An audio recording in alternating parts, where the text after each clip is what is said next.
ভাই শোনেন, আপনি শোনেন, এই শোনেন, আপনি শোনেন, এ ভাই আপনি শোনেন, এ ভাই শোনেন, শোনেন।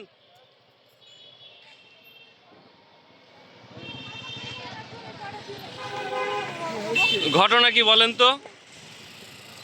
কি সমস্যা আপনাদের বলেন। বলো বলো। হ্যাঁ প্রথমত আমার সাথে 2 বছরের সম্পর্ক। এবার ওখানে যে মেয়েরা ছিল ওই মেয়ের সাথে 22 সাল থেকে পরিচয়, ওই মেয়ের সাথে রিলেশন। এদিকে আমার সাথে বিদেশ হওয়ার জন্য আমি কাগজপত্র সব করছি। এদিকে আমি আচ্ছা রিলেশন আমি তার কোনো খারাপ কথা বলেছি? নাকি আমি ডিসেম্বরের মধ্যে বিদেশে যাচ্ছি, আমার জানুয়ারির মধ্যে বউ বাদ হয়ে যাবে। তোমার বাড়িতে বলা নাই, আমি একবার বাড়িতে বলাবো। তাহলে কোন ধরনের মানুষ হয়? আপনি প্রথম বউ তাই না? আমি প্রথম বউ না, ওর বউ বাড়ি আছে। তারপর আপনার প্রতারণা করে আপনার সাথে আপনার স্বামীর বলছে আমি বউ বাদ দেবো, তুমি বিদেশ যাও।